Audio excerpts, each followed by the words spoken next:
अपना ध्यान सम्मुख विराजमान श्री श्री 108 श्री परमहंस महान विभूतियों की ओर लगाते हुए और अपनी मुख रचना को पवित्र करने हेतु एक बार ऊंची और मीठे स्वर में बोलिए जयकारा बोल मेरे श्री गुरु महाराज की जय। बोलो साचे दरबार की जय। बोलो श्री सतगुरुदेव भगवान की जय।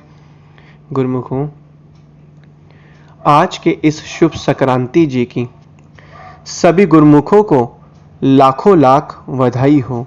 बोलो जयकारा बोल मेरे श्री गुरु महाराज की जय। बोलो साचे दरबार की जय। बोलो श्री सतगुरुदेव भगवान की जय। गुरुमुखों, नियति बड़ी है। मृत्यु के देवता ने अपने एक दूत को भेजा पृथ्वी पर। एक स्त्री मर गई थी, उसकी आत्मा को लाना था। एक बार की बात है, देवदूत आया लेकिन चिंता में पड़ गया। 3 छोटी जुड़वा बच्चियां और स्त्री मर गई है और कोई देखने वाला नहीं है। पति पहले मर चुका है, परिवार में और कोई भी नहीं है। इन 3 छोटी बच्चियों का क्या होगा? उस देवदूत को यह ख्याल आ गया तो वह खाली हाथ वापस लौट गया। उसने जाकर अपने प्रधान को कहा कि मैं ना ला सका, मुझे क्षमा करें, लेकिन आपको स्थिति का पता ही नहीं है। हृदय मेरा ला ना सका। क्या यह नहीं हो सकता कि इस स्त्री को कुछ दिन और जीवन के दे दिया जाए? कम से कम लड़कियां थोड़ी बड़ी हो जाएं और कोई देखने वाला नहीं है। मृत्यु के देवता ने कहा, तो तू फिर उससे ज़्यादा समझदार हो गया। जिसकी मर्जी से मौत होती है, जिसकी मर्जी से जीवन होता है। तो तुमने पहला पाप कर दिया और इसकी तुझे सज़ा मिलेगी। और सज़ा यह है कि तुझे पृथ्वी पर चले जाना पड़ेगा। और जब तक तू 3 बार ना हंस लेगा अपनी मूर्खता पर, तब तक वापस ना आ सकेगा। इसे थोड़ा समझना। 3 बार ना हंस लेना अपनी मूर्खता पर, क्योंकि दूसरे की मूर्खता पर तो अहंकार हंसता है। जब तुम अपनी मूर्खता पर हंसते हो तब अहंकार टूटता है। देवदूत राजी हो गया दंड भोगने को, लेकिन फिर भी उसे लगा कि सही तो मैं ही हूँ और हंसने का मौका कैसे आएगा। उसे ज़मीन पर फेंक दिया गया। एक जूता कारीगर सर्दियों के दिन करीब आ रहे थे और बच्चों के लिए कोट और कंबल खरीदने शहर गया था। कुछ रुपए इकट्ठे करके जब वह शहर जा रहा था तो उसने राह के किनारे एक नंगे आदमी को पड़े हुए ठिठुरते हुए देखा। यह नंगा आदमी वही देवदूत है जो पृथ्वी पर फेंक दिया गया था। उस कारीगर को दया आ गई और बजाय अपने बच्चों के लिए कपड़े खरीदने के, उसने उस आदमी के लिए कंबल और कपड़े खरीद लिए। इस आदमी को कुछ खाने पीने की भी ना था, घर भी ना था, छप्पर भी ना था जहां रुक सके।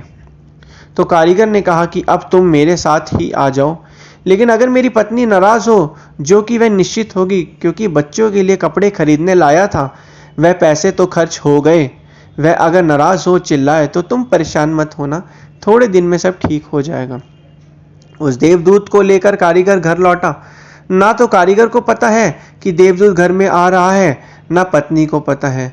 जैसे ही देवदूत को लेकर कारीगर घर में पहुंचा, पत्नी एकदम पागल हो गई, बहुत नाराज़ हुई, बहुत चीखी चिल्लाई और देवदूत पहली दफ़ा हंसा। कारीगर ने उससे कहा, हंसते हो, बात क्या है? उसने कहा, मैं जब 3 बार हंस लूँगा तब बता दूंगा। देवदूत हंसा पहली बार क्योंकि उसने देखा कि इस पत्नी को पता ही नहीं कि कारीगर देवदूत को घर में ले आया है, जिसके आते ही घर में हज़ारों खुशियाँ आ जाएंगी।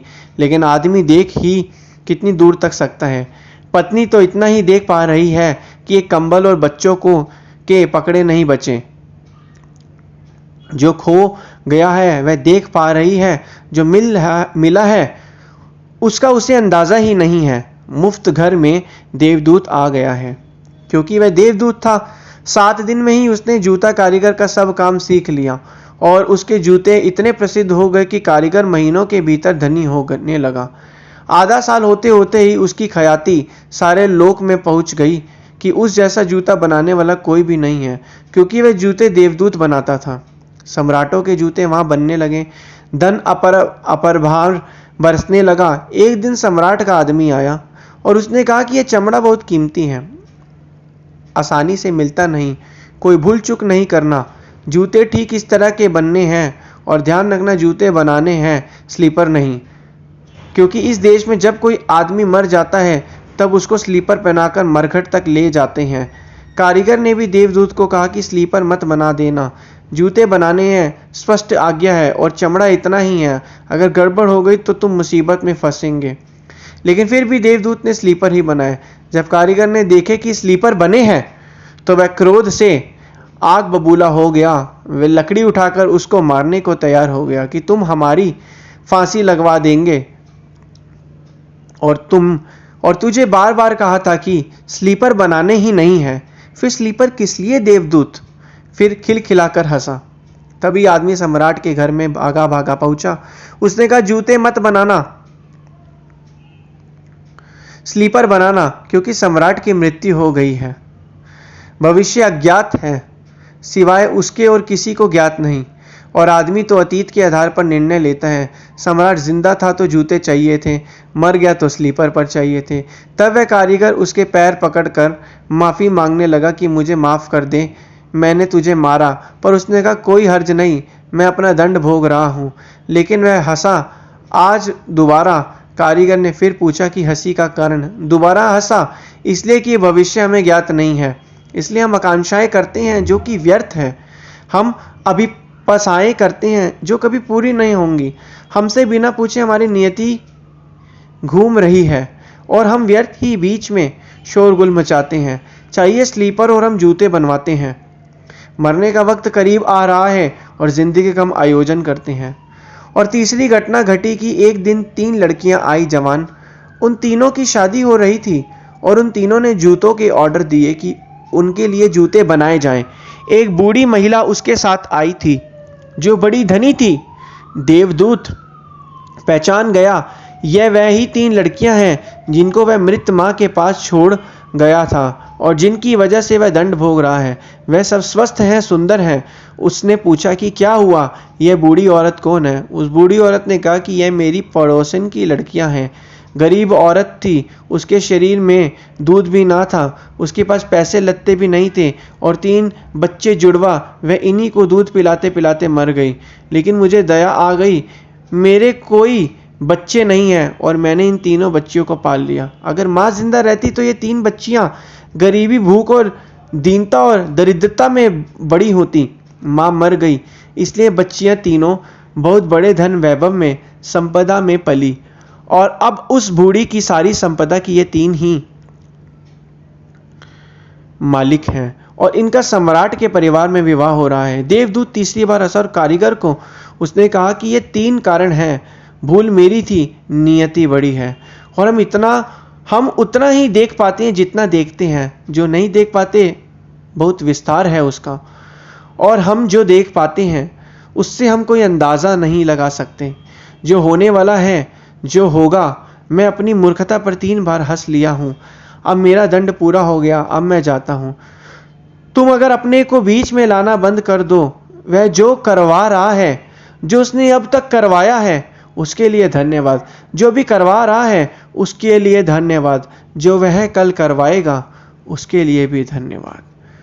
तो गुरुमुखों, कहने का तात्पर्य यही है कि जो हो रहा था वो भी श्री गुरु महाराज की मौज थी, जो हो रहा है वो भी श्री गुरु महाराज की मौज है, और जो आगे होगा वो भी श्री गुरु महाराज की ही मौज होगी।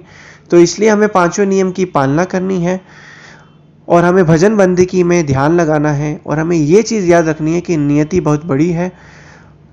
भगवान ने हमारे लिए भी कुछ ना कुछ सोच के रखा है। तो हमें अपना जीवन अशांत में नहीं, शांत में बनाना है और भक्ति भाव में अपने जीवन को निभाना है और श्री सद्गुरुदेव महाराज जी की आज्ञा और मौज में चलना है।